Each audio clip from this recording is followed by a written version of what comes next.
preguntan si definimos si habrá o no promoción de la parte práctica. Y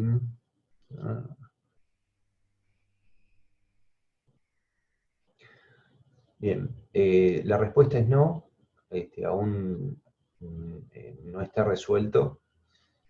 Y entiendo cuál es la pregunta, porque hay mucha gente que está reparcializando, de alguna manera buscando la promoción. Entiendo el sentido de la pregunta, todavía no lo tenemos definido, así que ténganme paciencia. No, o sea, en realidad no, aún no lo hemos hablado con Héctor. Ok, aumentar el tamaño, gracias por recordármelo. El tamaño de la letra.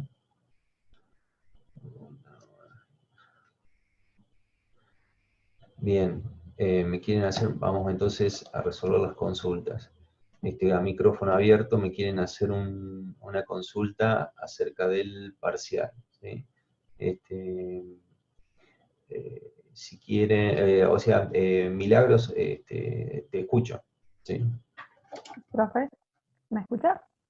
Ahí te escucho. Acabo de activar los parlantes, perdón. Le quería consultar respecto al punto de definir si el proceso global es endo o exotérmico. Por ejemplo, en el caso del parcial, calculando los delta H de reacción, ya daba que las dos reacciones eran exotérmicas. Entonces, directamente podría decir con eso que ya es exotérmico el proceso global y no calcularlo adiabáticamente. Sí, entiendo la pregunta, es correcto, ¿sí? Si todas las reacciones son isotérmicas o todas son endotérmicas, indefectiblemente el fenómeno resultante termina siendo lo que determinan todas sus reacciones. El problema es cuando tenemos un mix, ¿sí? La única forma de saberlo, de cómo es el proceso, es haciendo el cálculo adiabático. ¿Está bien? O sea, está bien la pregunta, lo pueden deducir y pueden reportar el resultado con solo, en este caso, haber chequeado de que ambas reacciones sean exotérmicas. Quizás es conveniente que en ese caso, si es factible, hacer el chequeo del delta H de reacción en función de la temperatura, para ver si en el rango de temperatura o en la temperatura que debería funcionar, en el rango de temperatura que va a desarrollar la operación el reactor, mantiene su condición exotérmica o endotérmica. Claro. ¿Sí? Sí, sí. Y la otra consulta que le quería hacer era lo de ayer, cuando dijo lo de libra mol, que es igual a mol.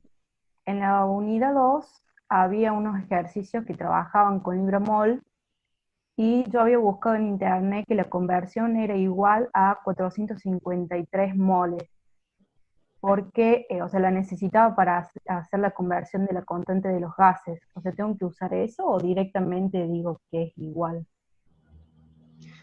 Si ustedes van a manejarse en el caso del ejercicio que vimos ayer en el sistema inglés, de unidades inglesas, no necesitan convertir nada, ¿sí?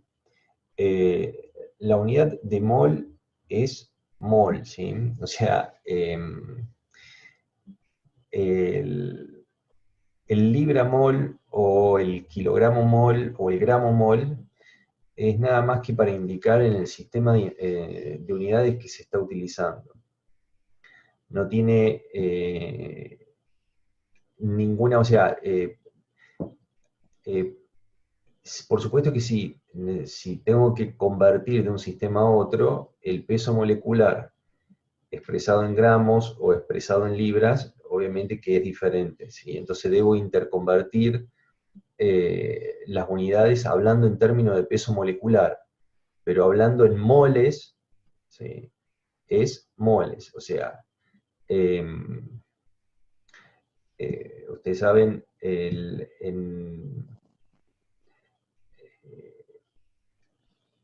Claro, digamos, la definición, o sea, el balance molar no observa o en ningún momento verifica si el mol el peso molecular está expresado en gramos en el sistema internacional o en el sistema inglés. El balance es molar, entonces da lo mismo. Después hay que ver en el contexto en el que estoy desarrollando el ejercicio, si en algún momento necesito hacer uso del peso molecular, ahí tendré que ver qué unidades voy a utilizar para hacerlo consistente con el resto del ejercicio. ¿Sí? Y en el caso, digamos, para usar la constante de los gases, cuando quiero calcular el volumen molar, ¿qué valor tomo, digamos? Porque estoy trabajando en el sistema inglés. Correcto. Por eso, si para hacer uso del volumen molar, cuando ustedes entran en la referencia, les dice en qué unidades deben pasar las variables que forman parte o integran el argumento de la función. Entonces, en ese caso, habrá que convertir y llevarlo a las unidades que el archivo de referencia lo solicita, lo pide. ¿Sí? Claro. No sé si se Gracias, entiende profe. la consulta. A ver, si se entiende lo que acabo de, de explicar. ¿Sí?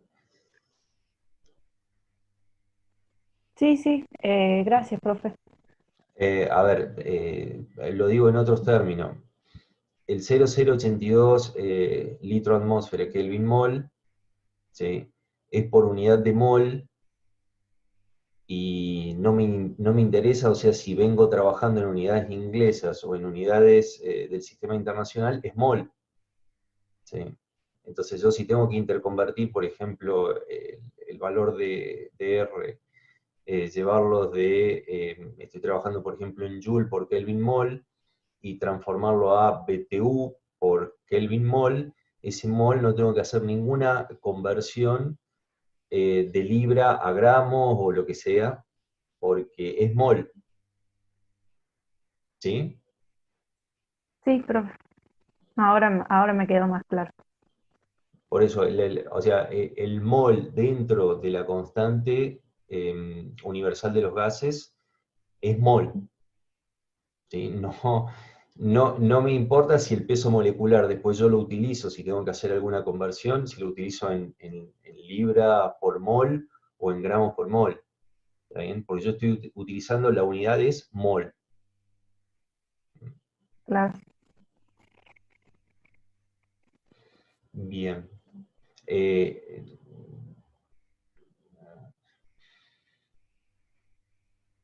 Bien, tengo otra consulta, estoy reparcializando la materia. Si quedara libre ahora, vuelvo a estar regular como lo estaba antes. Eh, bien. Bueno, digamos, eh, yo entiendo de que sí, sinceramente no estoy en condiciones de poder responder en estos momentos este tipo de consulta, porque no tengo directivas ni instructivo de cómo proceder en este sentido. ¿Sí? Entonces, eh, déjenme averiguar un poco más a ver si resuelvo este tema en los próximos días. eh, y bueno, y entiendo la necesidad de ustedes. En este caso, por ejemplo, que se plantea la reparcialización de la materia y entiendo que los urge conocer la situación. Eh, Déjenmelo ver. ¿Sí? No, en estos momentos no estoy en condiciones de poder responder.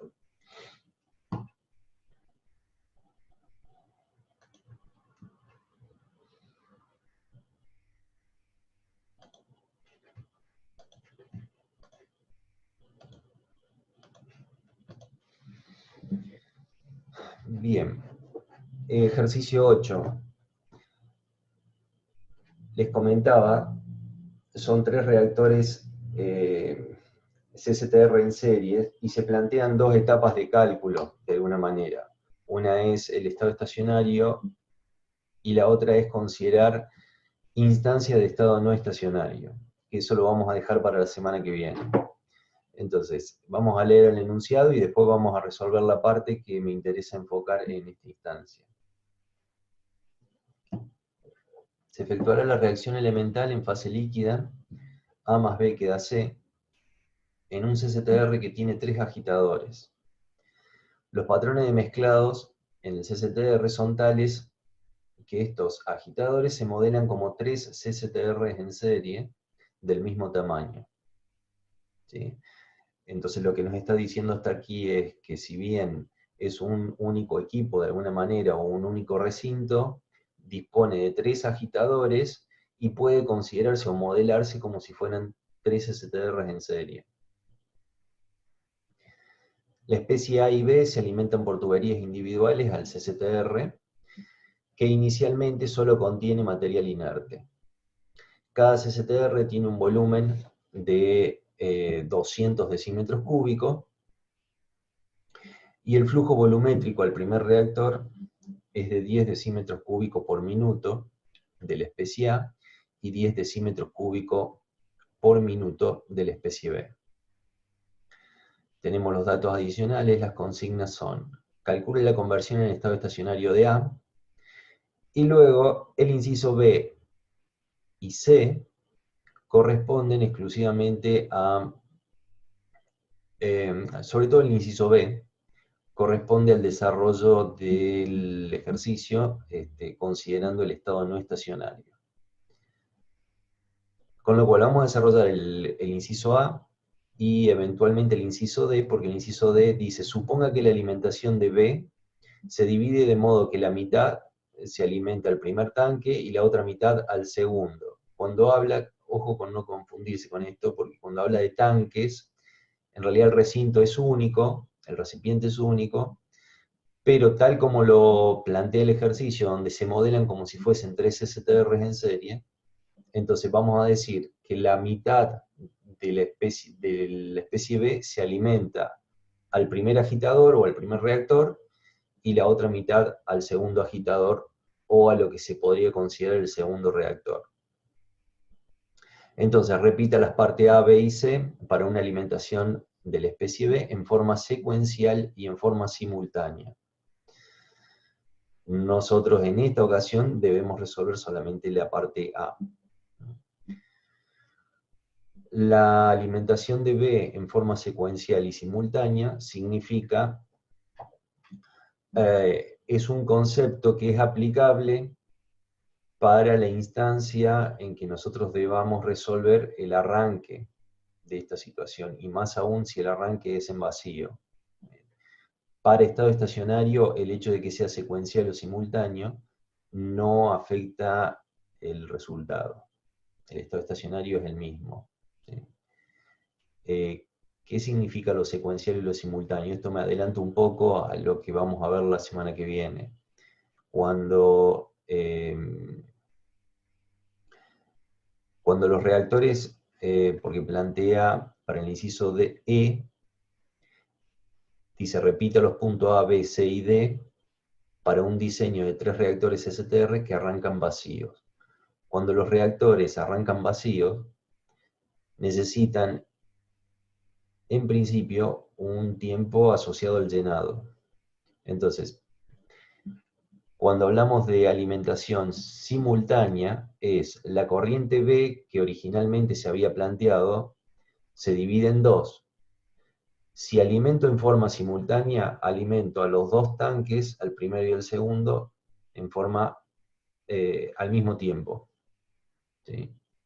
Y en forma secuencial es cuando alimento el primer tanque hasta que se llenó el primer tanque, y cuando comienza a trasvasarse o a pasar al segundo reactor, ahí activo la alimentación de la especie B al segundo reactor. ¿Sí? Secuencial es alimento la mitad al primero hasta que se llena. Después comienzo a alimentar la otra mitad de B al segundo reactor. Y la forma simultánea es alimento al primero y al segundo al mismo tiempo, ¿sí? La mitad de B al primero y la mitad de B al segundo. Bien. El inciso A entonces convierte este ejercicio en el cálculo de un estado estacionario de 3 reactores en serie. 3 reactores STR en serie.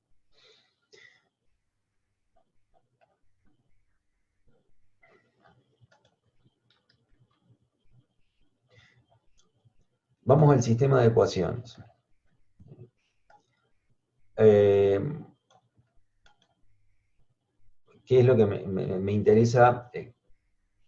Que veamos el impacto que en parte ya lo vimos, ¿sí? Porque vimos un ejercicio de 2 reactores CSTR en serie.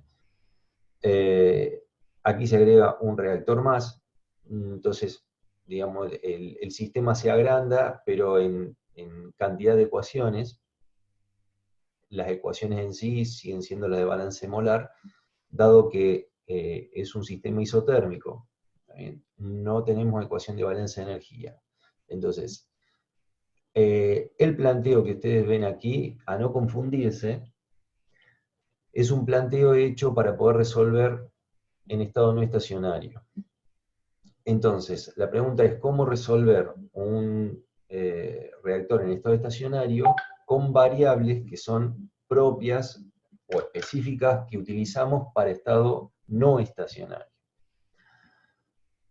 Con lo cual, en esta instancia, yo prefiero que se resuelva el estado estacionario como lo venimos haciendo normalmente y no acudir a este tipo de ecuación. Esto es, está desarrollado en número de moles y no quiero en esta instancia, hablando en términos de estado estacionario, introducir esta, hablemos de nueva variable, ¿sí? Que no es nueva, pero sí en el desarrollo del ejercicio. Entonces, ustedes deberán desarrollar lo que se alimenta al primer reactor, A, B y C, lo que sale, que no va a ser planteado así, sino ustedes deberán utilizar FA1.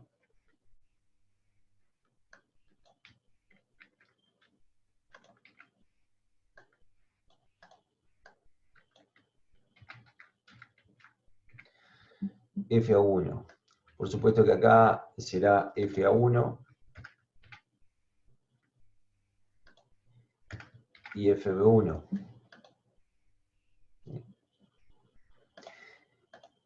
Y acá será el volumen del primer reactor. Si son los 3 reactores iguales, da lo mismo, se pone directamente B. El volumen es, digamos, para los 3 iguales, ¿sí? Pero si tuviera 3 reactores en serie STR, tendría que utilizar 3 volúmenes diferentes.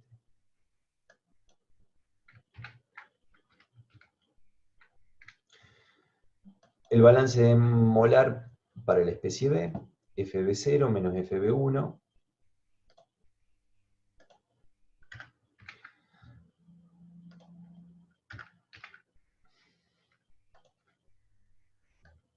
y para la especie C.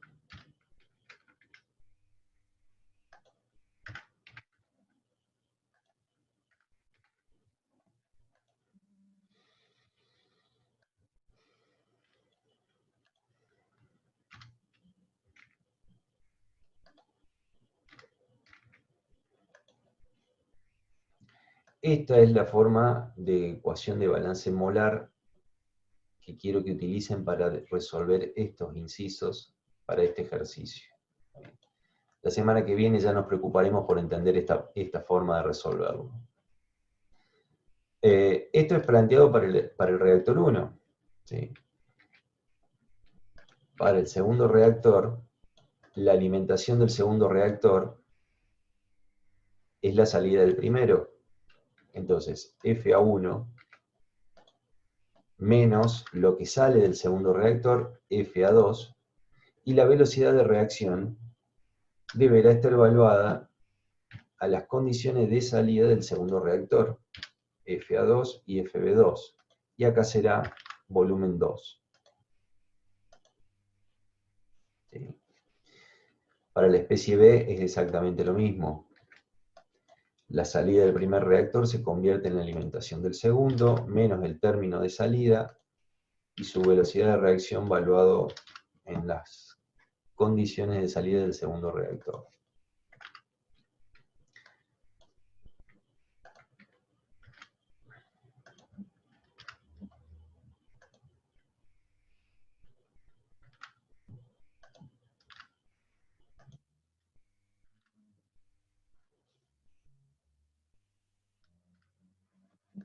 tenemos las tres ecuaciones que modelan el segundo reactor.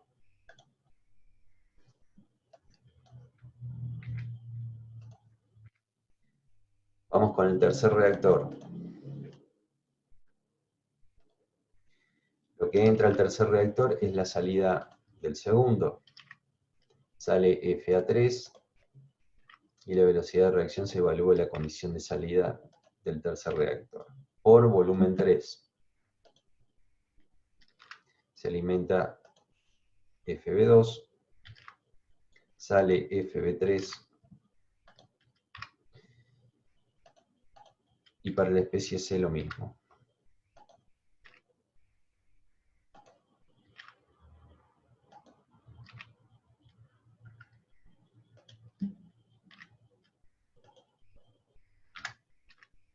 Multiplicado por el volumen 3, el término de la velocidad de reacción. Nos quedan 9 ecuaciones, ¿sí? Cada una de ellas es el balance molar por especie en cada uno de los reactores. ¿Cuáles eran las incógnitas? Como siempre venimos formulándolo, siempre es el término de salida del reactor, la incógnita. Entonces tenemos, ¿cuántas incógnitas tendríamos? Tenemos una salida por cada una de estas ecuaciones, tenemos 9 incógnitas con 9 ecuaciones, y se resuelve, por supuesto que acá el given find deberíamos pedir los f sub i 1, 2 y 3, y ya tenemos directamente como resultado nos pide la conversión en estado estacionario. Bien, para calcular la conversión, una vez que conocemos los flujos, haremos, como no nos aclara nada al respecto, entendemos de que se refiere a la conversión global. Si se refiere a la conversión global,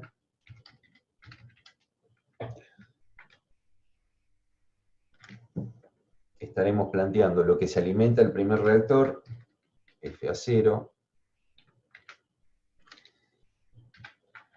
menos lo que sale del tercero, FA3, dividido lo que se alimenta.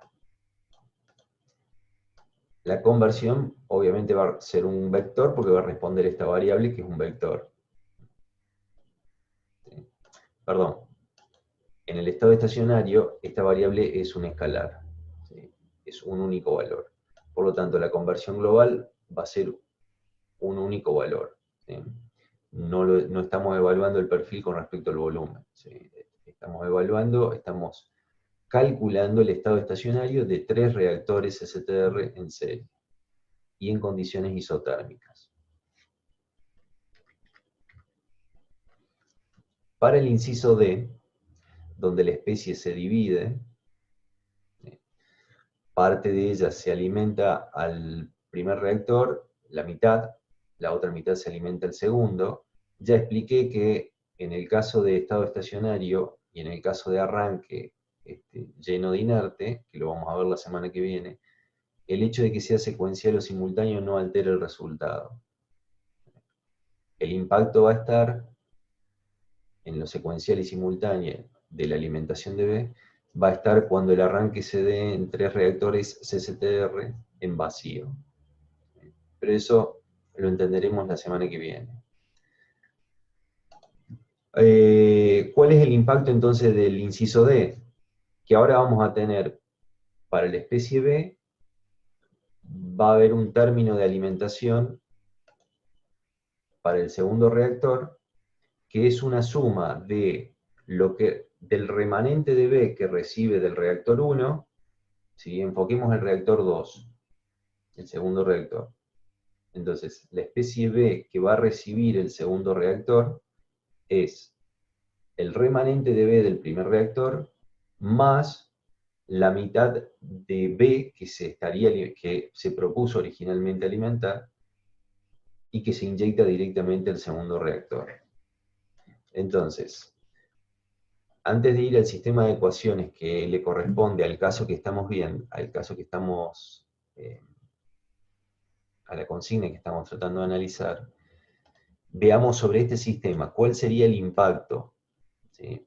Primero, este FB sería la mitad de lo que en el escenario A estuvimos utilizando, porque se divide en dos esa corriente. Entonces, a ver, sería el planteo de alguna manera, lo podemos hacer aquí en forma esquemática, ¿sí? Pero estaría diciendo que FB 0 dividido 2 es lo que se alimenta del primer reactor. La otra parte, la otra mitad, se alimenta el segundo, y el segundo es este reactor.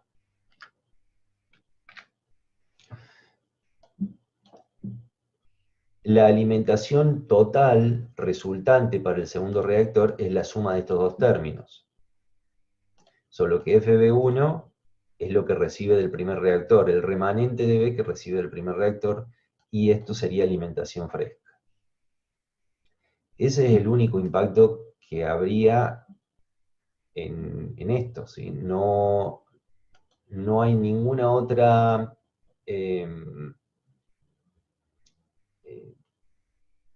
clave en el desarrollo de este ejercicio o cosa nueva que pueda aparecer.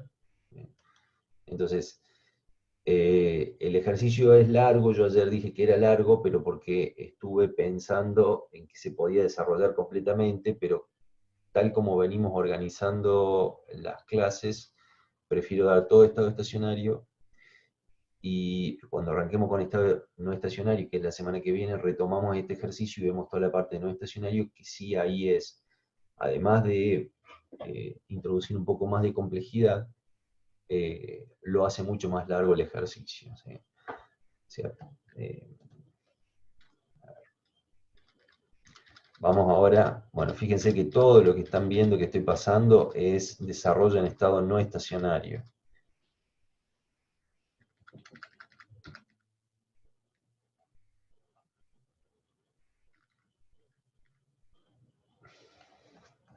Punto D, inciso A.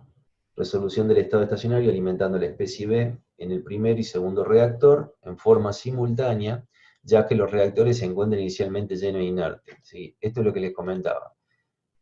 Al estar llenos los reactores, ¿sí? Y más aún si yo estoy explorando el estado estacionario, evidentemente no hay ninguna otra forma de alimentar la especie B que no sea en forma simultánea. No existe el concepto de secuencial. Bueno, ok, muchas gracias. Agustín, Sí, sí. estás... no sé si se entendió, ¿era eso lo que te referías? Sí, sí, justamente eso. No sabía si ese era un volumen total, un volumen de cada reactor. O sea, estaba con esa duda de qué significa ese. Si Bien, era, yo creo que lo que nos resulta confuso en general a todos es el hecho de que plantea la existencia como si fuese un único recipiente, pero tiene tres agitadores y se puede modelar como tres reactores STR en serie. Quizás eso confunde un poco, porque yo entiendo que el recipiente tiene 600 litros, ¿sí? Pero lo debo modelar como si fuesen tres recipientes conectados en serie de 200 litros cada uno con su sistema reaccionante particular, y el volumen que afecta a cada uno de estos sistemas son 200 litros. Con lo cual, cada una de estas velocidades debe ir multiplicado por los 200 litros. Ahora, si fuese un escenario de 3 CCTR en serie, donde tengo un reactor de 100 litros, el otro de 500 y el otro de 1000, ¿sí?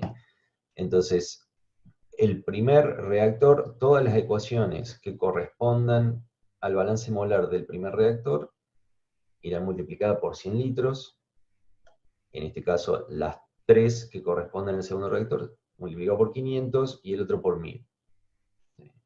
Es decir, cada sistema reaccionante contempla el volumen de reacción que le corresponda. Más allá que el total sean Bueno, para este caso eran 600, para el otro caso serían 1600. ¿Sí? Ah, buenísimo, dale. Muchas gracias, profe. De nada. Ok. Bien.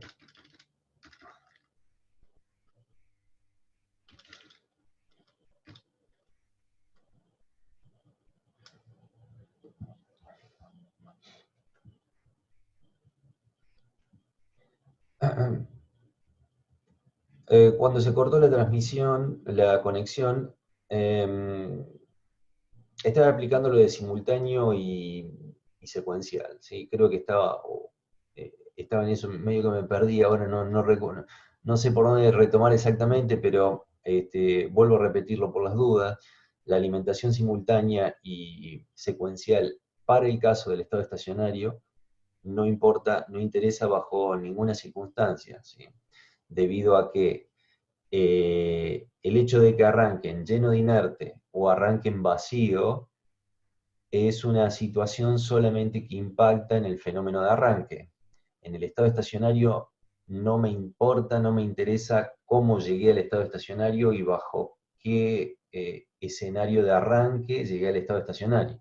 Lo que importa es el estado estacionario, ¿sí? Y el estado estacionario propiamente dicho responde a un conjunto de condiciones, ¿sí? Pero que no depende del camino o de la forma en que yo llegué a ese estado estacionario, ¿sí? La situación que lo arranqué. O sea, dicho en otras palabras, si las condiciones finales del estado estacionario, si yo mantengo, por ejemplo, las proporciones de reactivo en la alimentación, o sea, la composición, mantengo la temperatura, eh, este, y no hay, digamos, intervención de, o sea, manteniendo la composición de alimentación y la temperatura del sistema, la respuesta en el estado estacionario es independiente de cómo se arrancó. Si lo arranqué lleno primero de un reactivo y agregué el otro, si lo arranqué lleno de inerte, si lo arranqué vacío, alimentando todos los reactivos. Cuando llegó al estado estacionario, el estado estacionario es único, no depende de la forma que lo arranque. Bien. Estamos en el inciso D, B, perdón, estaba señalando mal, es el anterior, es este. Punto D, inciso A, resolución del estado estacionario alimentando la especie B. En el primer y segundo reactor en forma simultánea, ya expliqué que secuencial no tiene, conceptualmente no entra en consideración en este escenario. Y lo que había planteado era, ya lo había desarrollado para el sistema anterior, el sistema de ecuaciones anterior, y lo que había que tener en cuenta, fíjense que este FB, si bien está planteado como FB, acá se dividió. Entonces es la mitad del FB0 original. La mitad de ese FB0 original, que se llama FB0, está redefinido de alguna manera, interviene en el primer reactor, ¿sí? E interviene en el segundo reactor, pero fíjense que se le suma el término de la salida del primero. El remanente del primer reactor se alimenta al segundo, y se le suma la mitad de la alimentación de B original que se había planteado en el ejercicio. Para el tercer reactor, la alimentación de B es todo lo que reciba del reactor 2. Aquí, fíjense que no hay un término sumando porque no hay una alimentación fresca de B en el tercer reactor. Bien, esta es la parte que quiero que por ahora se resuelva de este ejercicio, solamente el estado estacionario. Y lo otro que quiero que tengan en cuenta es que lo resuelvan con las variables de flujo que desarrollé anteriormente y no con número de moles como está resuelto aquí, que es para estado no estacionario. De algún modo, o sea, a ver, lo que voy a decir en este momento lo debemos adoptar como una recomendación para lo que es estado estacionario, reactores continuos en estado estacionario, ya sea PFB, PFR, PBR o CSTR, adoptar como variable de solución o como variable de planteo los flujos molares de cada una de las especies. Y para todo lo que es estado no estacionario, que incluye arranque de CSTR, puede ser batch o semi-batch, utilizar como variable de planteo de los sistemas de ecuaciones el número de moles. Tal como ustedes lo ven planteado aquí, lo vamos a ver la semana que viene. Esto, el número de moles, utilizar como variable para el desarrollo de estados no estacionarios.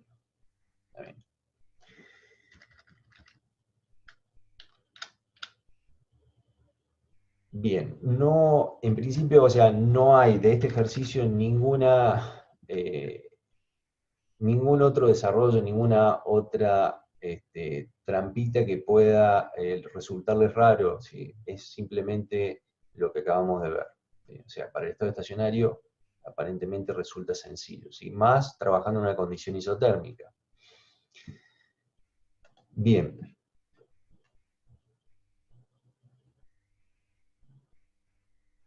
Vamos a trabajar sobre el ejercicio 15.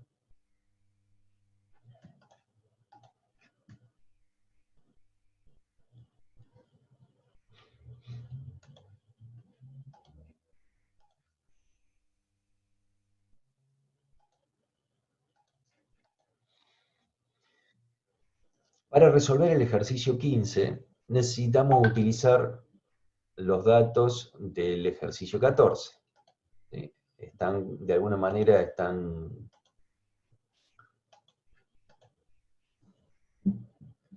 es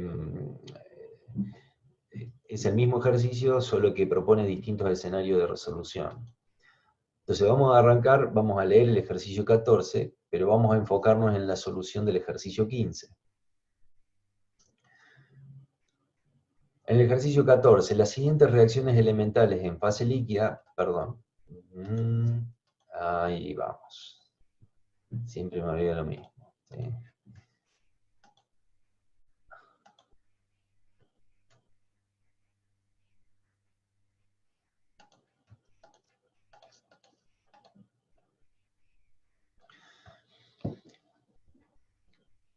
Se efectúan en fase líquida en un reactor CSTR de 10 decímetros cúbicos. Las reacciones que ustedes ven están planteadas en modo genérico, no hay una especie en particular, es A que da B y B que da C. Es una reacción en competencia desde el punto de vista de la especie B. Se alimentan 10 decímetros cúbicos por minuto de la especie a una concentración de 0,3 mol por decímetro cúbico y a 283 Kelvin. Vamos a obviar, vamos a omitir, digamos, estas consultas porque vamos a proceder directamente a resolver el ejercicio 15. Datos adicionales. Contamos con los CP, con las constantes cinéticas y la energía de activación. ¿Sí? Esto nos permite, teniendo una constante cinética a una determinada temperatura y la energía de activación, podemos plantear la K para la primera reacción en función de T. Creo que lo vimos en un ejercicio, pero era para PFR, me parece. Se puede plantear con la ecuación de Arrhenius y averiguando cuánto vale el factor preexponencial, o directamente se puede omitir el factor preexponencial y nos queda la forma de ecuación que ya lo vamos a ver. Tenemos los delta H de reacción, delta HR1 y delta HR2, y no hay mucha información más, fíjense que ni siquiera tenemos entalpías de formación. Frente a esta situación, en algún momento, sobre un ejercicio también formulado en forma genérica, habíamos planteado de que cuando se da una situación de este tipo, planteado sobre un esquema genérico, o a menos que el esquema real tenga algún elemento químico, la entalpía de formación la puedo considerar 0. En este caso, me conviene, para alguna de las especies, hacer su entalpía de formación 0. ¿Sí? En este ejercicio en particular yo tomé la entalpía de formación de A como igual a 0. y calculo a partir de los delta H de reacción la entalpía de formación de B y de C. Y con los CP formulamos la entalpía de cada una de las especies con respecto a la temperatura.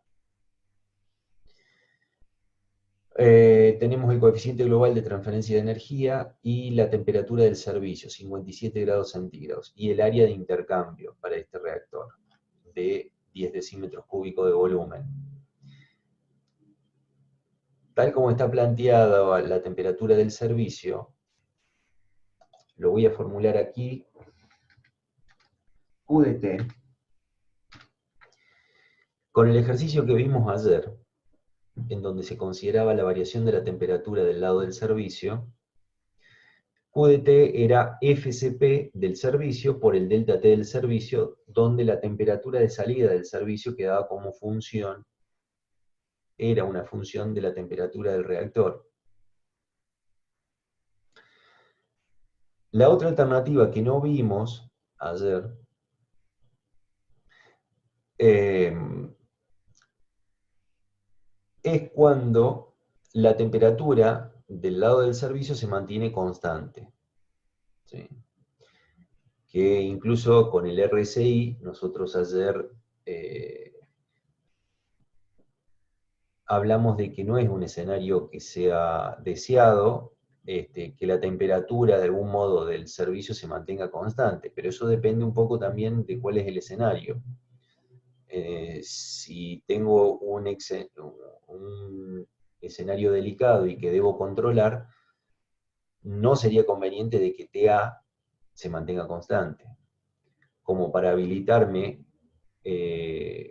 una variable más operativa y que pueda controlar el sistema. Pero bueno, vamos al caso en que pueda considerar que la temperatura del servicio, o sea, el intercambio se da contra una temperatura constante. La temperatura del servicio se mantiene constante, entrada-salida la misma temperatura.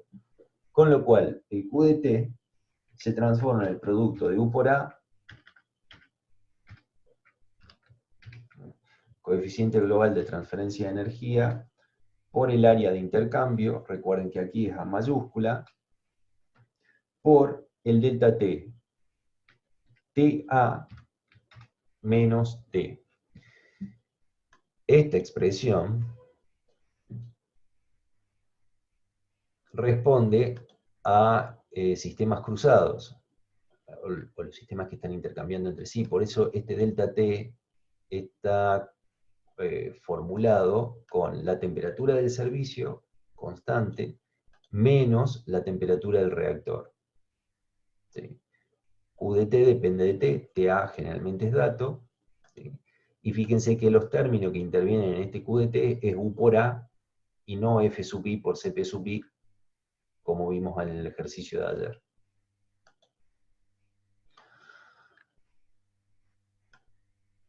Conclusión, cuando se les especifique una temperatura TA y no haya información acerca de flujo del servicio o características del servicio, si ustedes no pueden deducir o no se les da información acerca de si es, por ejemplo, agua o es una mezcla o es aire lo que se utiliza como servicio, no hay manera de poder resolverlo con eficiencia de NTU como vimos ayer.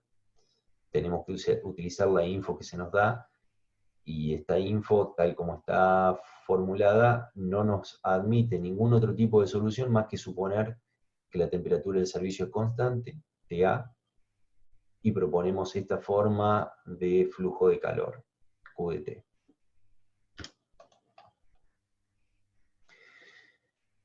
Ahora sí vamos a leer el enunciado del ejercicio 15. Para el ejercicio anterior usted debe diseñar un reactor cilíndrico teniendo en cuenta la relación altura-diámetro, L sobre D igual a 2. El área de transferencia de calor queda determinada solo por la envolvente del recipiente cilíndrico. Considerando que el coeficiente global de transferencia de energía U conserva su valor y se mantiene el fluido térmico en la misma condición, obtenga el perfil de volumen hasta el 94% de conversión.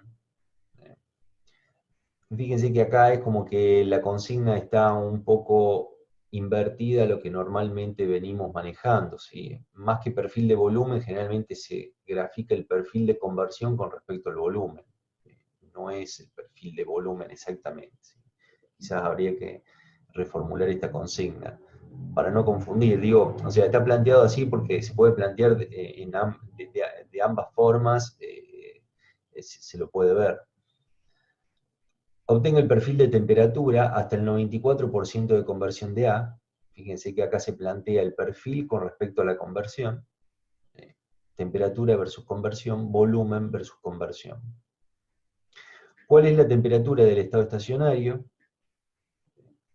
El volumen de reactor requerido y su diámetro para obtener un 60 y 80% de conversión de A.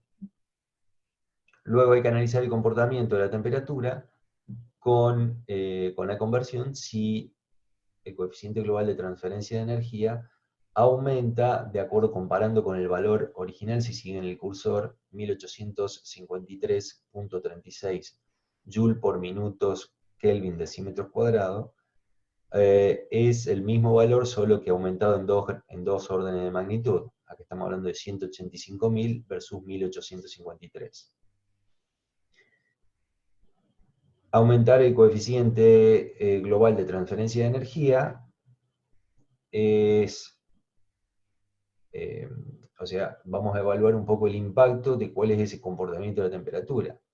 Si yo aumento el U o aumento el área de transferencia, lo que voy a aumentar, o el resultado final, es de que voy a aumentar la capacidad, de alguna manera, de copiar las temperaturas de ambos sistemas. ¿Sí?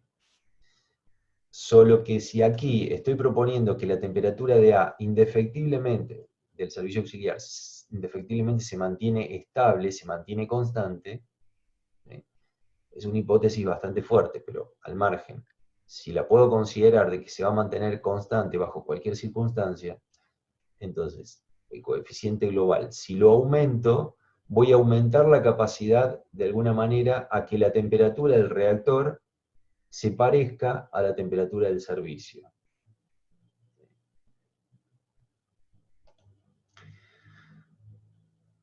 Ok.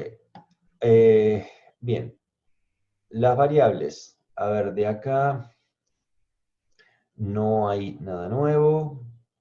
Lo que les quería explicar, bueno, ya vamos a retomar aquí, era lo de la K. ¿Sí? Bueno, esta es otra forma de hacer el llamado a la función exponencial. ¿Bien? Porque quizás están acostumbrados a usar exp, paréntesis y poner la exponencial. Bueno, esta es otra forma. Trabaja lo mismo. MATLAB lo interpreta de la misma manera. Esta forma entiendo de que ya lo habíamos visto, cuando dispongo de una constante cinética a una temperatura de referencia, se puede plantear de esta manera para obtener la K en función de temperatura. Ojo, porque acá está con K mayúscula, es K minúscula, ¿sí? Porque K mayúscula siempre la reservamos para la constante de equilibrio. Aquí es constante cinética, entonces a no confundirse con eso. Entonces, si planteamos como menos E sobre R, esta diferencia de cociente de temperatura, esta diferencia de alguna manera de término de temperatura, se plantea en estos términos. 1 sobre T menos 1 sobre la temperatura de referencia. En este caso, para K1 era 300 la temperatura de referencia, y para K2, 500. Aquí lo que se omitió de alguna manera es el cálculo del factor preexponencial. Quien haga el cálculo, o sea, quien haga uso de la ecuación de Arrhenius y calcula el factor preexponencial, es lo mismo. Después formula la ecuación de Arrhenius conocida, la forma de Arrhenius conocida, con el valor del factor preexponencial calculado, a partir de la info que tenemos. La definición de la concentración, fíjense que es equivalente a lo que vimos ayer. Esta es una derivación por la situación, por el escenario que estamos trabajando, pero siempre recomiendo arrancar por la definición de la concentración convencional, la original, la que da origen a todo, ¿sí? Que es fracción molar por 1 sobre volumen molar de mezcla. Y esta será una consecuencia a la que derivamos dependiendo del escenario. Si es líquido y si es ideal, se puede plantear de esta manera. Con respecto a las entalpías, les había comentado que yo hice entalpía de formación de A igual a 0, calculo a partir del delta H de reacción la entalpía de B, y calculo con los dos delta H, o sea, conociendo la entalpía de formación de B y el delta H de reacción de la segunda reacción, se puede calcular C.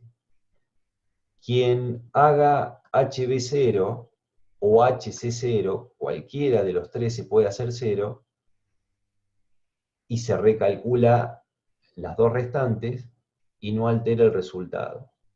Aunque por ahí pareciera de que los juegos de signos, porque uno me va a quedar positivo, otro negativo, dependiendo de cuál escogí, pero no, digamos, no va a alterarse el resultado desde el punto de vista de ingeniería de reacciones químicas. El resultado final va a seguir siendo el mismo. Bien. Para el ejercicio 15, lo que propone es una relación de dimensiones que suele ser convencional, o sea, suele ser estándar. A la hora de definir un cilindro para un tanque agitado, la pregunta es, ¿cuál es la relación diámetro-altura? ¿Sí? Digamos, hay infinitas combinaciones posibles que podrían brindar un volumen de reacción dado, y nos tenemos que preguntar, bueno, pero ¿cuál es esa relación conveniente? Siempre primero hay que irse a lo estándar, a lo que propone el mercado. Y en el caso de que debamos construirlo, bueno, habrá que ver la forma de posicionar o de soportar ese reactor. Y hay variables de diseño que tienen que ver con idealizar el patrón de flujos, que lo vamos a ver cuando veamos reactores reales. Esto un poco hago una breve introducción, un breve comentario para que se entienda lo que estoy diciendo. ¿Por qué un tanque agitado tiene que ser cilíndrico? Podría ser un cúbico, ¿sí? Un paralelepípedo rectangular, o la forma que ustedes quieran, y pongo un agitador y es un tanque agitado. Las formas, por ahí uno debe cuidarse con la forma que le dé el recipiente,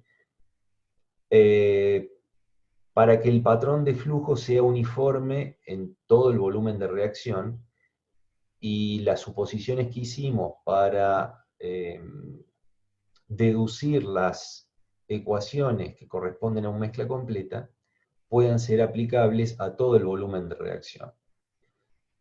Esta es la parte donde se transforma más en un problema de agitación, operaciones 1, y no tanto en cuestiones de reacciones químicas. Entonces, debo garantizar una agitación, la performance de la agitación debe ser adecuada en todo el volumen de reacción, para yo poder garantizar de que el sistema de ecuaciones que estoy aplicando en IRQ es adecuado, o sea, está bien aplicado, y no voy a tener problemas. Cuando empiezo a tener problemas de mezclado, ¿sí?, o problemas asociados a la agitación, empieza a aparecer escenarios,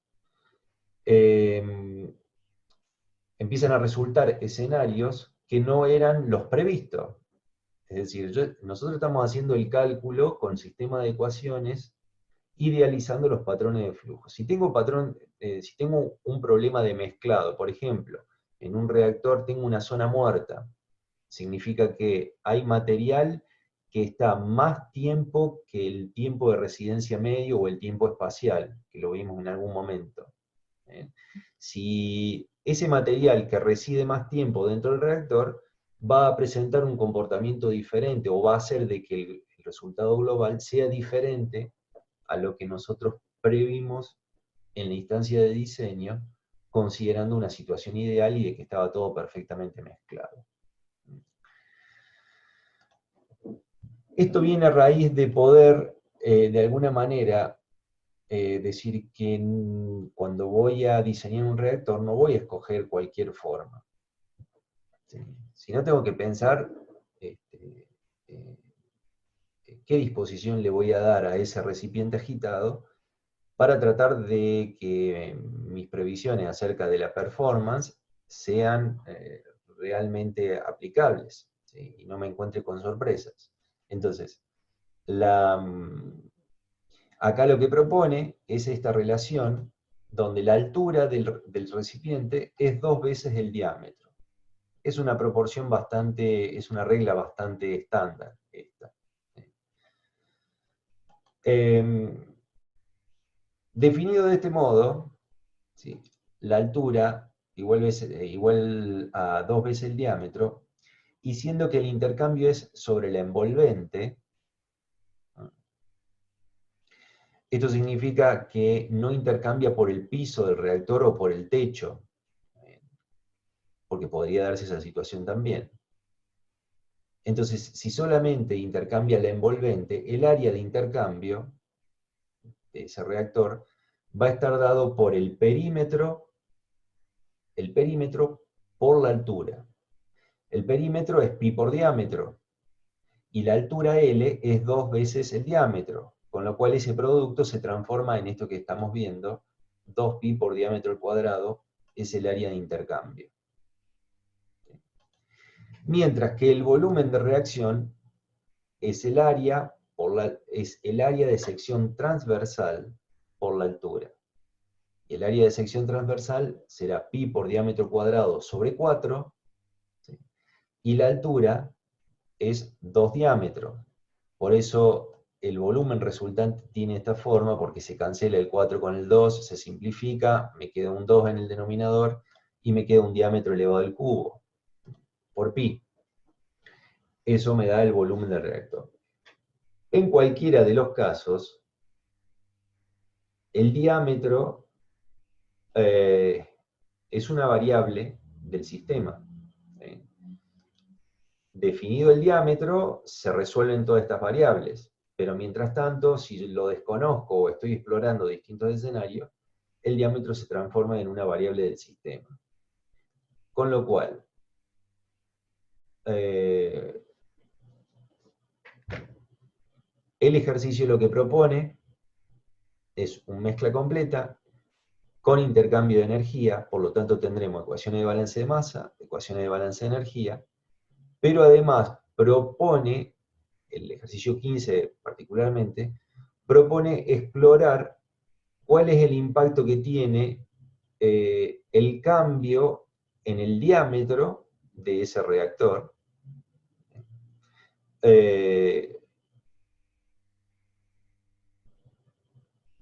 Bien, y el reporte obtenga el perfil de volumen con respecto a la conversión y de temperatura. Es otra forma de impactar sobre el volumen. Si altero el diámetro, para mantener la relación diámetro-altura, voy a alterar la altura y voy a alterar el volumen. ¿Está bien? Entonces no es que el volumen se mantiene constante como era en el ejercicio 14, en 10 decímetros cúbicos. Aquí el volumen es variable, solo que no se plantea el volumen como una variable del ejercicio, sino el diámetro del reactor.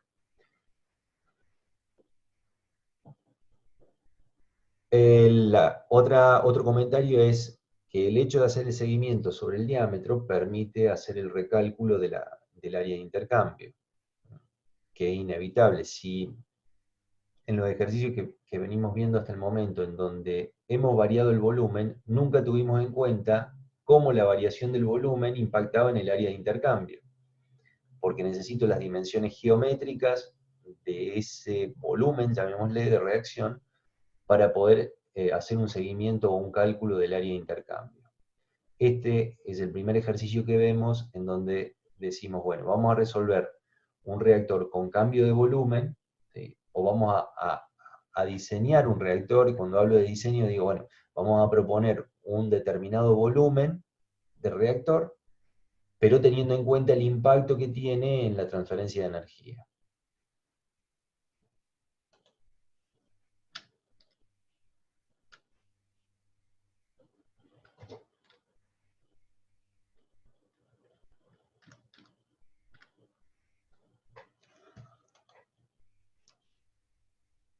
El sistema de ecuaciones son las tres ecuaciones de balance molar. El given find queda en función de la temperatura, esto lo vimos ayer. ¿Sí? Hasta acá no se agrega nada nuevo, excepto esta variable, que el volumen está en función del diámetro. ¿Sí? Entonces, para el ejercicio 14, de alguna manera el diámetro estaba definido, o mejor dicho, estaba definido el volumen, ¿sí? Que eran los 10 decímetros cúbicos. Pero para el ejercicio 15,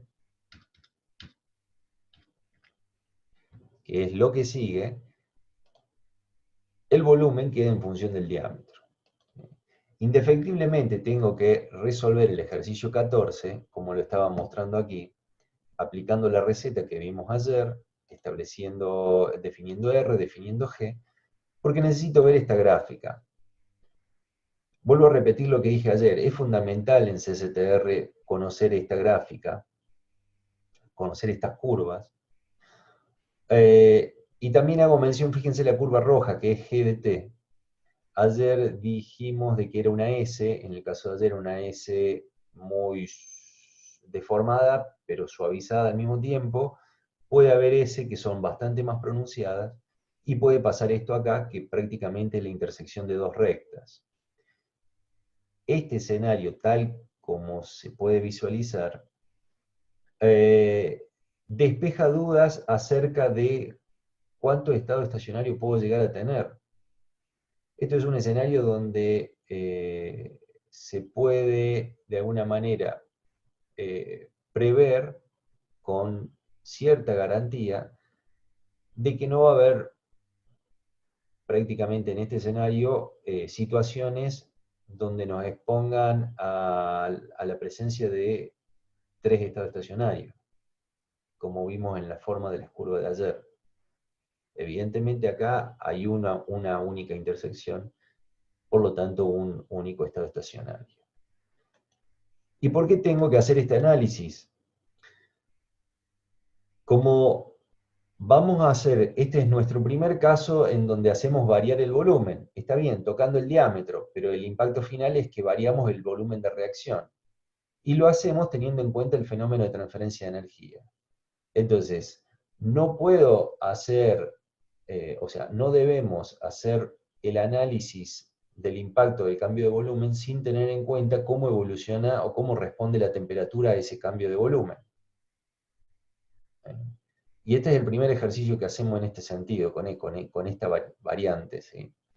Entonces, como nosotros vimos ayer, cuando tenemos en cuenta el fenómeno de intercambio de energía, o la ecuación de balance de energía del sistema reaccionante, aparece esta situación de decir, bueno, pero ¿cuántos estados estacionarios puedo llegar a tener? Porque en un CCTR puedo llegar a tener más de un estado estacionario, y si eso es así, al variar el volumen, tengo que tener en cuenta en qué estado estacionario voy a caer, porque me puede estar impactando, al variar el volumen, me puede estar impactando no solo los estados estacionarios en los que estoy trabajando, no solo la cantidad de estados estacionarios,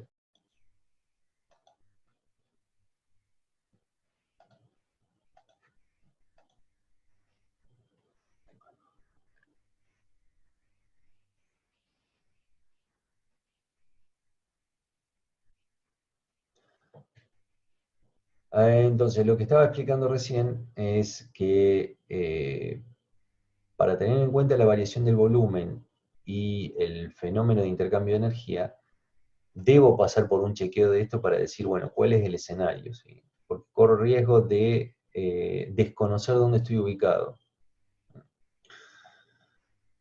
con respecto a los estados estacionarios.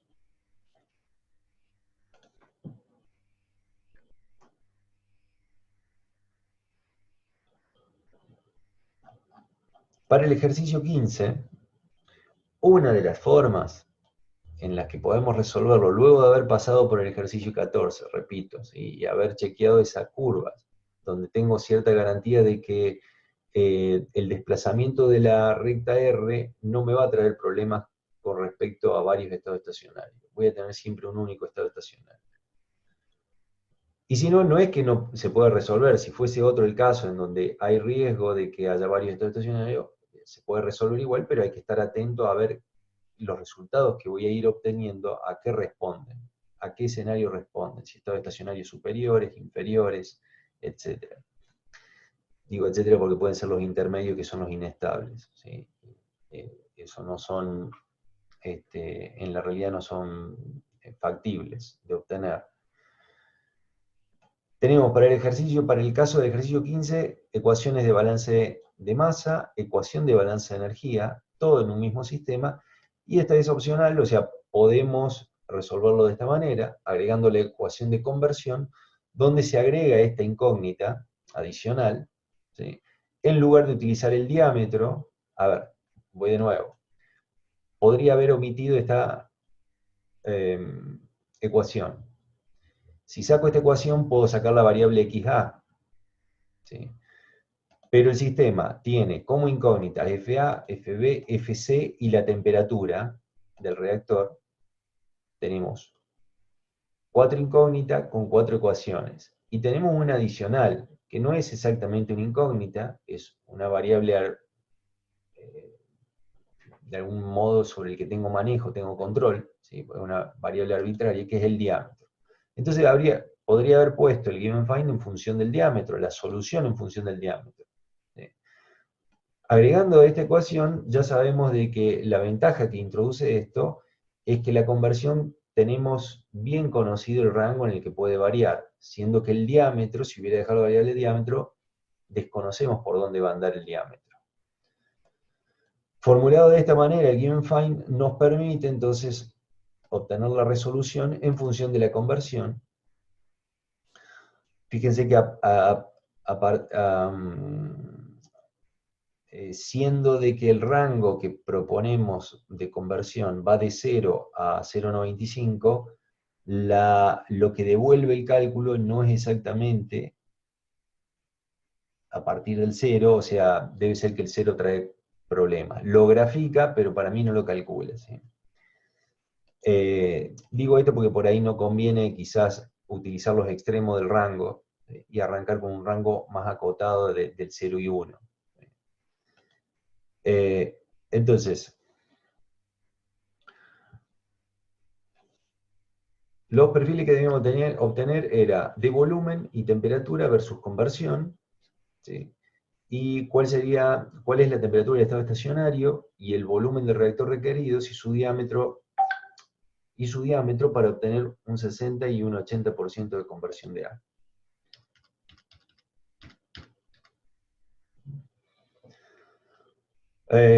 Bueno, esta es una forma, si bien nos pide perfil de volumen con respecto a la conversión, se puede graficar de esta manera también. Eso es indistinto. A ver, podría haber venido en ordenada el volumen y en abscisa la conversión, ¿sí? Eso es, cada uno lo puede resolver a su manera. Lo importante es obtener este dato, ¿sí? Al 60 y al 80% de conversión, ¿cuál es el volumen requerido? Fíjense, la conversión, como se podría haber previsto, en realidad cuando aumento el volumen, ¿sí? Aumenta la conversión, tiene una tendencia a 1. Fíjense la temperatura con respecto al diámetro.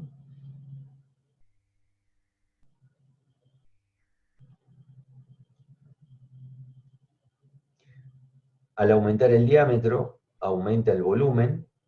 ¿Sí? ¿Por qué digo esto?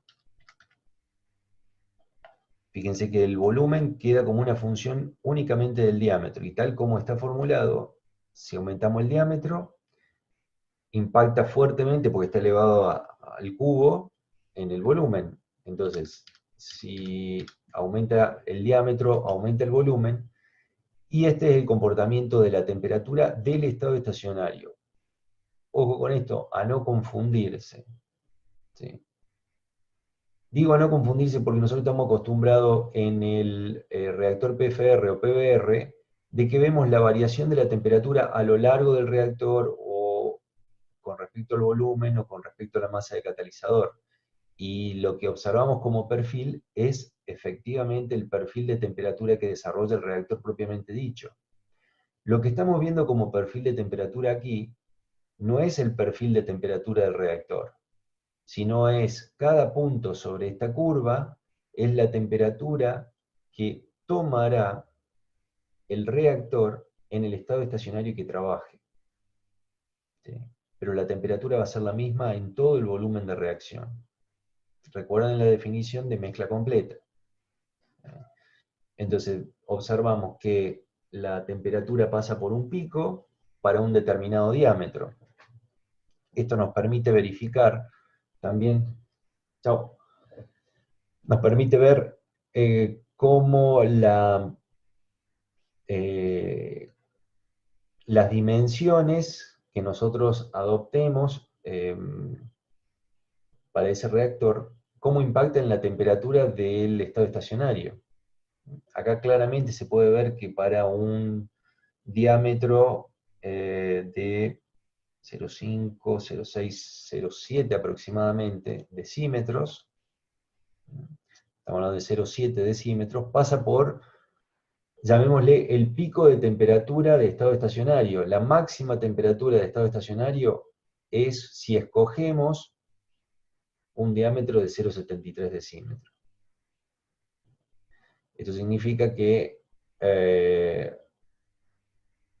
es un análisis que nos permite establecer dimensiones, porque por ahí a lo mejor, no sé, no me conviene trabajar a estas temperaturas, por el motivo que sea. Entonces tengo que descartar volúmenes o dimensiones que lleven a ese reactor a operar a estados estacionarios con temperaturas de una situación indeseada.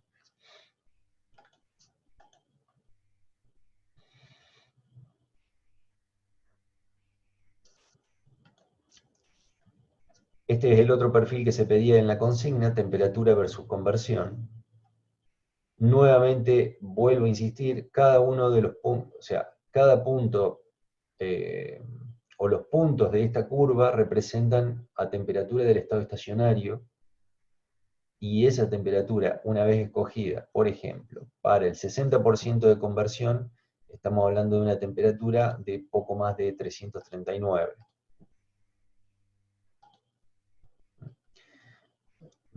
Sí, más o menos 339 Kelvin.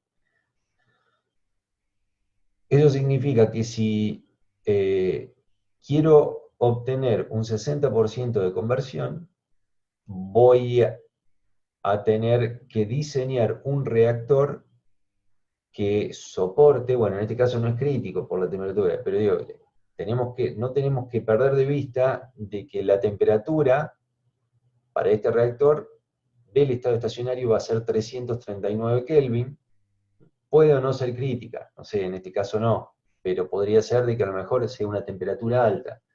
Entonces, para operar el 60%, la temperatura del estado estacionario va a ser 339, siendo que la temperatura para operar una conversión del 80% es menor. Este es un poco el análisis que quiero que se observe, cómo la conversión, a mayor conversión, trabajo a temperaturas de estado estacionario menores, que es lo que me está diciendo acá la diferencia entre 60 y 80% de la conversión. Y obviamente que esto tiene que ver con las dimensiones adoptadas del reactor, porque para el 80% dijimos que necesitábamos 2,1, entiendo que estamos trabajando en decímetros, decímetros cúbicos, me parece, porque me perdí con las unidades. Venimos trabajando en decímetro, correcto, el diámetro está en decímetro, con lo cual, bueno, 2 decímetros cúbicos es un reactor chico, ¿sí? O sea, esto, a ver, analicemos cuál es el comportamiento, la operación, y no las dimensiones, porque estamos hablando de un reactor de 2 litros, ¿sí? O sea, un reactor chico. ¿Sí? Pero el mismo análisis aplica para reactores mayores. Lo que quiero con esto decir es que para eh, digamos, entre estos dos escenarios, elegir un reactor de 0,7 decímetros cúbicos y uno de 2 decímetros cúbicos, puedo obtener mayor conversión con el de 2 decímetros cúbicos y además operar a una temperatura de estado estacionario inferior, menor.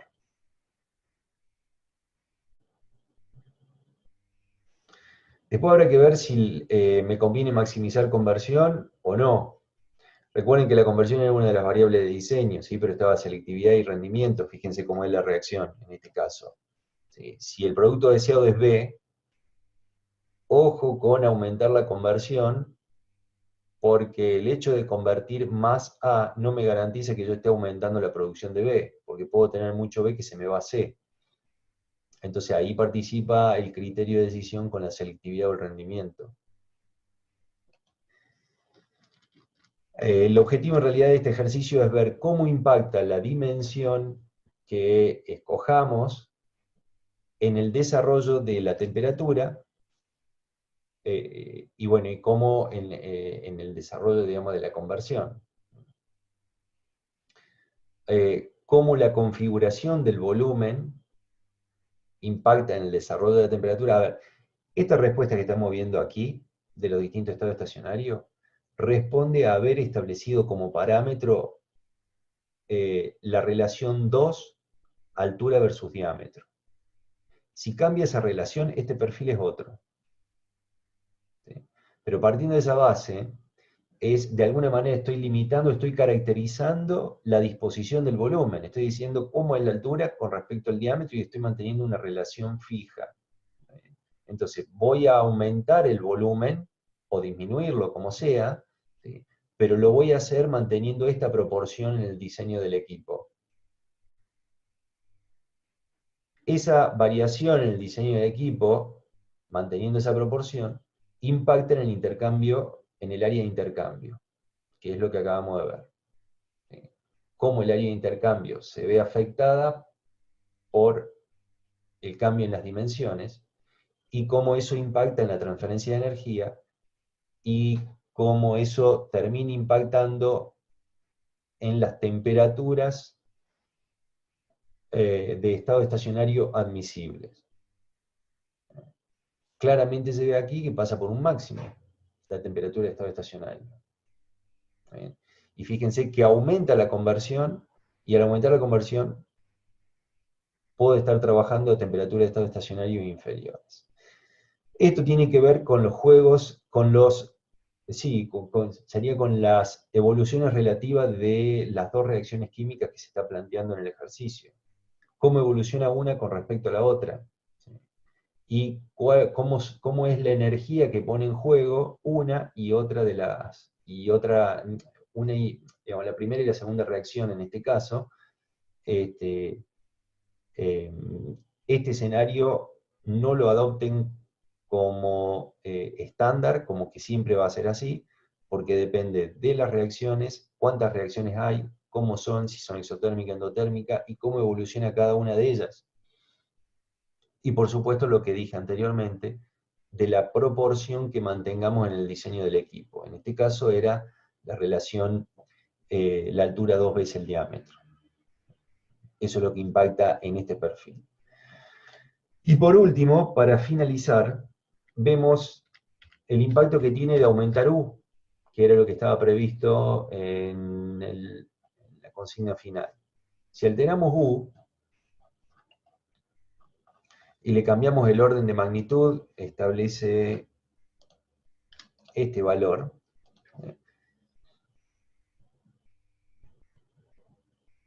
Habíamos dicho que entonces lo que íbamos con esto, de alguna manera, era aumentar la capacidad de igualar la temperatura del reactor a la temperatura del servicio, en este caso en particular, porque la temperatura del servicio la consideramos que se mantenía constante. Si consideramos la variación de la temperatura del servicio auxiliar, la temperatura de ambos sistemas que están intercambiando entre sí energía, van a tratar de igualarse y de converger a una temperatura que desconocemos. ¿Sí? El fenómeno la llevará. Pero en este caso particular, yo estoy fijando la temperatura de uno de ellos, entonces inevitablemente la temperatura del otro sistema va a tratar de igualarse, ¿sí? Entonces,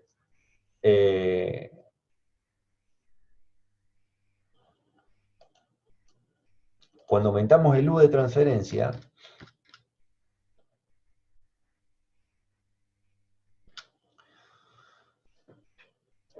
básicamente este es el perfil más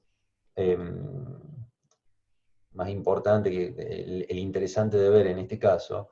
Fíjense que el perfil de temperatura del reactor busca y se iguala, y fíjense que las temperaturas del estado estacionario ahora, ¿sí?, buscan igualarse a la temperatura TA del servicio, ¿sí? Aumenté la capacidad de intercambio de alguna manera aumentando el U, entonces estoy forzando a que el estado estacionario del reactor opere a una temperatura que sea bastante parecida, ¿sí?, o evidentemente con el escenario anterior es mucho más parecida a la temperatura del servicio, hablando en términos comparativos con el escenario anterior. Bien. ¿Qué otra conclusión podemos sacar de lo que acabamos de hacer? La temperatura del reactor es, que vemos aquí, que corresponden a distintos estados estacionarios, es una temperatura que responde a distintas variables, pero lo más importante que quería decirle, por donde orientaba el comentario mío en esta instancia, es que no es una temperatura que responde a una situación natural del sistema. Porque recuerden que el fenómeno natural o el desarrollo natural de un sistema reaccionante es el adiabático.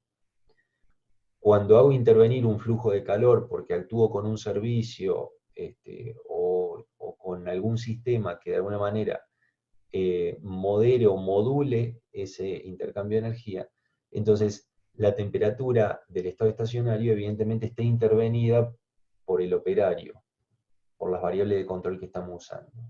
El sistema adiabático es el que responde o el que reporta la performance de un sistema reaccionante en su naturaleza.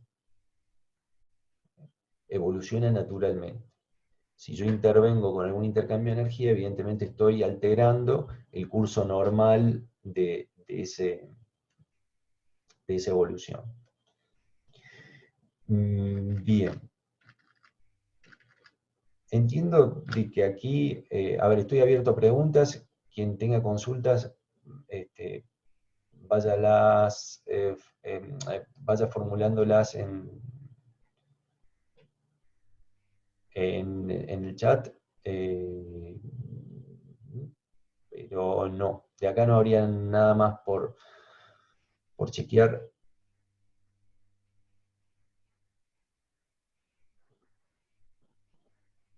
Ok. Veamos consultas.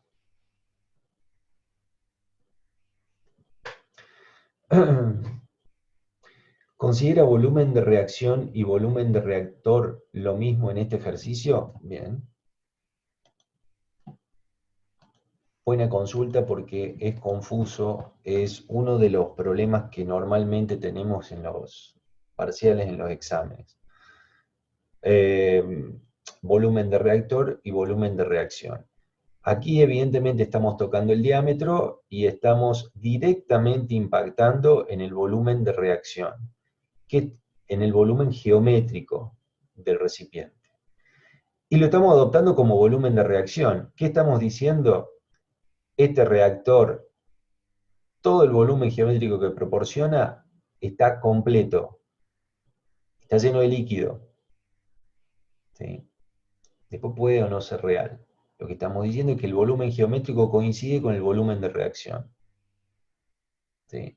Por eso en este caso el volumen de reactor y de reacción es coincidente, es lo mismo. En el enunciado a ustedes se les debe dar alguna información adicional para considerar de que el volumen de reacción es un porcentaje sobre el volumen geométrico.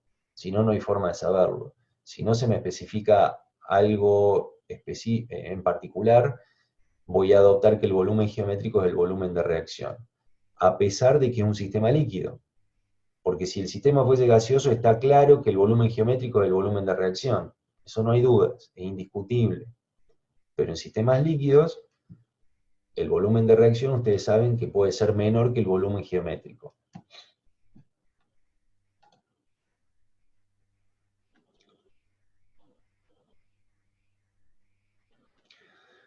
Cuando las especies están planteadas en forma genérica, ¿siempre consideramos que el delta H de reacción se calcula a partir de las entalpías de formación?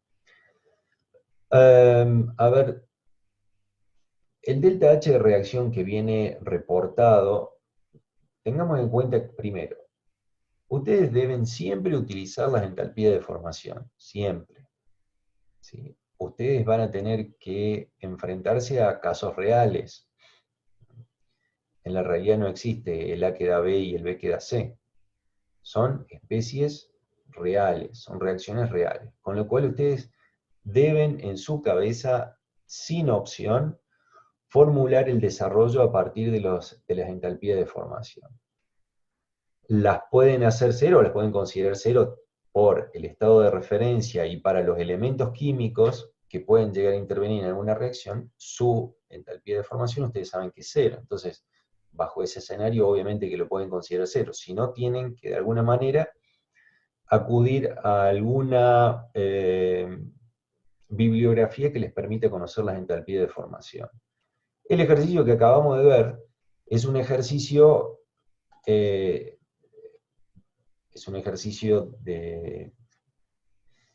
digamos, de desarrollo, de interpretación, de manejo de conceptos, pero se aleja de la realidad, ¿cierto? Entonces, los calores de reacción que propone son calores dato, y puedo hacer cero una de las especies justamente porque es genérica. Pero si tuviese un caso real, siempre el escenario de análisis es partiendo de las entalpías de formación. Más allá de que en los casos reales yo también pueda hacer el mismo análisis, el mismo desarrollo. Preguntaba porque a veces calculamos la entalpía de reacción a partir del delta H y no de las entalpías de formación, de los H de T. Bien. El delta H de reacción, ¿sí?, como ustedes saben cómo plantearlo, digamos, a partir de conocer las entalpías de cada una de las especies en función de la temperatura, puedo plantear el delta H de reacción. A ver, vamos de nuevo. Puedo plantear el delta H de reacción bajo el estado de referencia, y eso es hacer la operación matemática considerando reactivo y producto y multiplicado por su respectivo coeficiente estequiométrico de las entalpías de formación de cada una de las especies. El que tengo el delta H de reacción resultante a partir de la operación con las entalpías de formación es el delta H de reacción a las condiciones estándares en las que se obtienen las entalpías de formación. Pero, si tengo la posibilidad, debo proporcionar el delta H de reacción en función de la temperatura. ¿Sí? O mejor dicho, el delta H de reacción va acompañado con la pregunta es, ¿a qué temperatura? Bien, si yo debo reportar, por ejemplo, cuál es la entalpía, el delta H de reacción a una determinada temperatura, debo hacer la operación matemática utilizando las entalpías de cada una de las especies a la temperatura que me interesa. ¿Sí? Espero haber contestado respondido la consulta. No sé, Pilar, si estoy respondiendo bien, si entendí bien la consulta o te referís a otra cuestión en particular. Bien, bueno, aparentemente estaría resuelto. Ok. A ver. De los ejercicios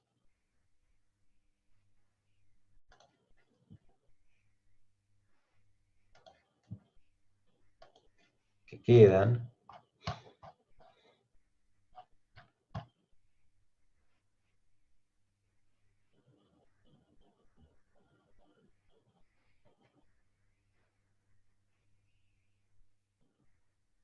estoy repasando un poco los ejercicios que quedan, pero en principio, podría ser.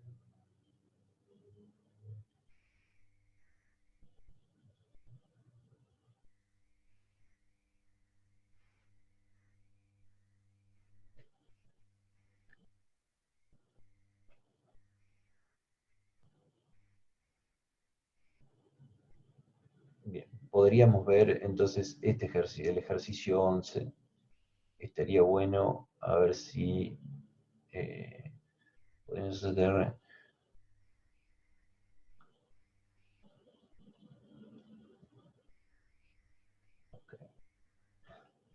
Aunque lo pueden desarrollar perfectamente. Este es el que vimos.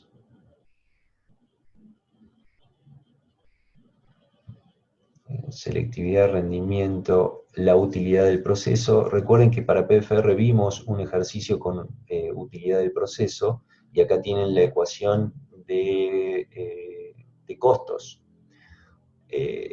O sea, el desarrollo es equivalente al PFR, solo que utilizando el sistema de ecuaciones que corresponde a un CCTR, o sea, es resolver un reactor CCTR, y en función, una vez obtenidos los resultados, se procede a trabajar con la ecuación de costos y obtener la utilidad. Recuerden que la utilidad es la diferencia entre ingresos y egresos, y tenemos que ver dónde se maximiza la utilidad. Entonces, no hay ningún tipo de complicación. Bien, yo considero que en esta ocasión ya están en condiciones de poder resolver todos los ejercicios, ¿sí? Recuerden esto, la recomendación es siempre estamos utilizando el mismo sistema de ecuaciones. Ecuaciones de balance de moles, de balance molar y ecuación de balance de energía. Para los STR en particular, cuando tenemos en cuenta los fenómenos de intercambio, es decir, cuando participa la ecuación de balance de energía y tenemos en cuenta esa intervención, recuerden seguir la receta que vimos ayer, por llamarlo de alguna manera, es la metodología para poder establecer cuántos estados estacionarios puedo llegar a tener. Y de ese modo, conocer dónde voy a estar operando frente al cálculo de un estado estacionario. O lo planteo al revés.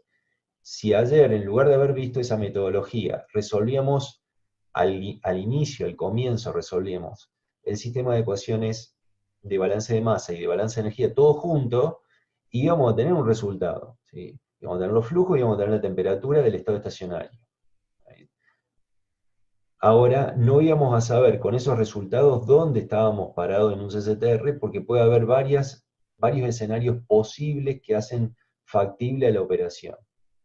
Esto es propio en particular de los mezcla completa, y es algo que debemos explorar para saber dónde estamos trabajando.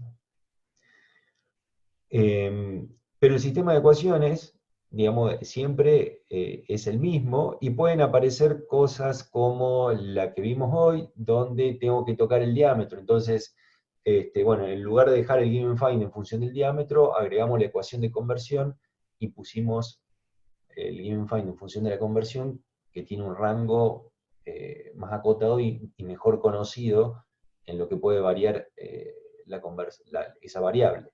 ¿Está bien? Entonces, un poco siguiendo la estrategia que habíamos planteado para PFR y PBR, debo siempre concentrarme en que el sistema de ecuaciones siempre es el mismo, ¿sí? Y tengo que, en función de las variables datos que me da el ejercicio y las consignas que plantea, teniendo en cuenta incluso las restricciones, y por ejemplo recién planteaba el ejercicio que había que lograr un 94% de conversión. Bueno, eso es de alguna manera estar limitando el ejercicio, estar limitándolo o poniéndole alguna restricción. Bien, entonces teniendo en cuenta los datos y las restricciones, tratar de responder a la consigna.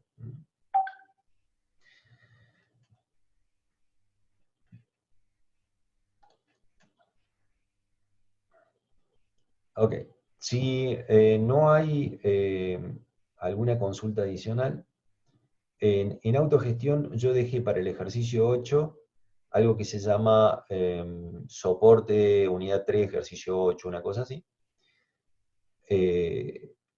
Cuando lo vean, claro, está desarrollado para todo el ejercicio, incluyendo la parte de resolución del estado no estacionario. Manténganlo para la semana que viene, lo vamos a necesitar. Y por ahí si necesitan consultar la parte de estado estacionario, lo pueden ver, pero digamos que no se confundan porque para lo que vimos hoy no necesitan exactamente ese archivo.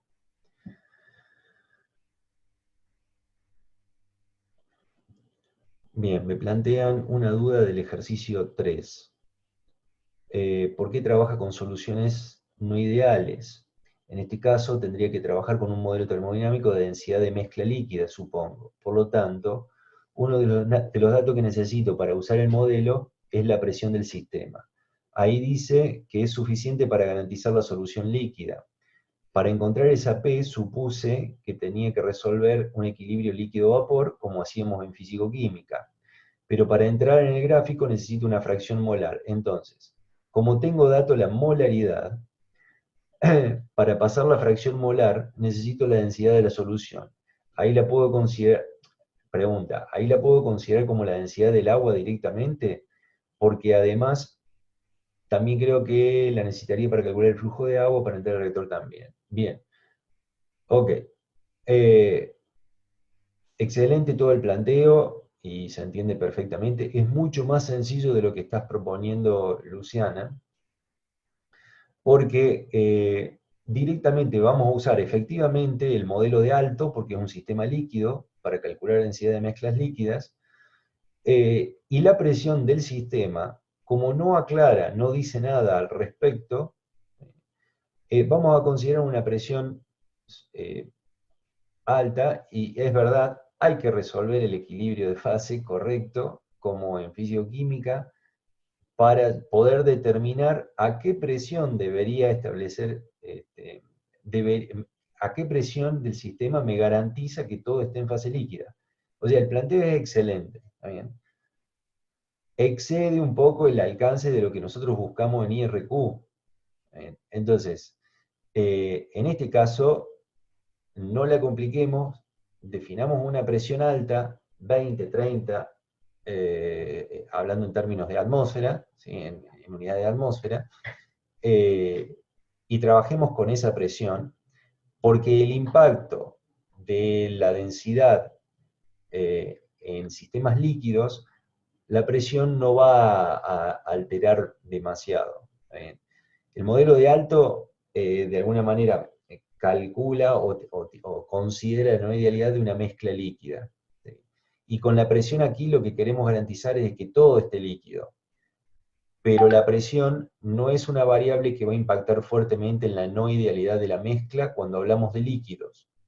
Así que a los fines prácticos para poder resolver un problema en IRQ, definamos una presión alta, ¿sí? Alta, que es alta, ¿no es cierto? 20, 30, 10, 20, 30 atmósferas, porque en el resultado final no se va a ver impactado. Y no, por correcto que sea lo que propones, no lo considero necesario para este caso. ¿Está bien?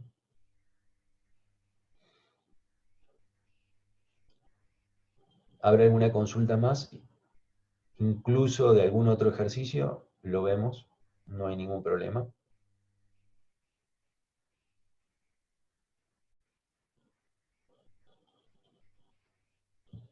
Yo mientras tanto les voy comentando, el miércoles de la semana que viene vamos a arrancar con ejercicios de estado no estacionario.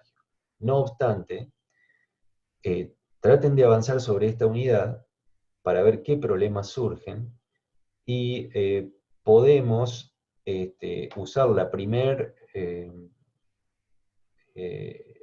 media hora, ¿sí? o lo que sea necesario, no hay problema, lo podemos usar para ver algún ejercicio en particular o alguna duda de algún ejercicio en particular de esta unidad, de esta guía.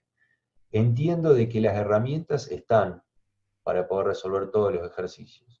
Por ahí se me puede estar escapando algo y bueno, si ustedes lo plantean, lo podemos ver en clase, ¿sí? Pero entiendo de que se pueden resolver todos los ejercicios en estado estacionario.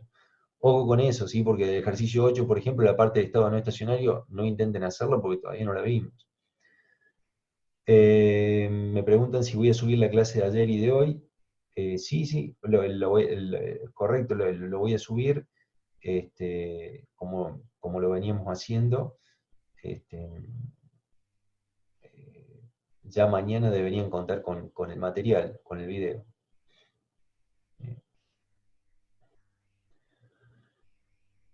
Bien, si no hay más consultas, yo me despido, nos vemos la semana que viene nuevamente. Otra consulta, la próxima semana rendimos lunes, martes y viernes, así que no creo que tengamos mucho tiempo para hacer todo. Bueno, entiendo la situación, sí.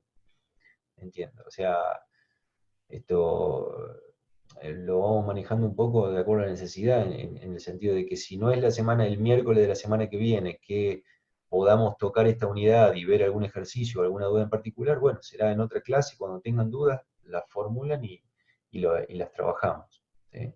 Yo lo proponía para la semana que viene y entiendo la situación, si empiezan a estar cargados de exámenes, está claro que no van ni a tocar la unidad 3. Eso es entendible.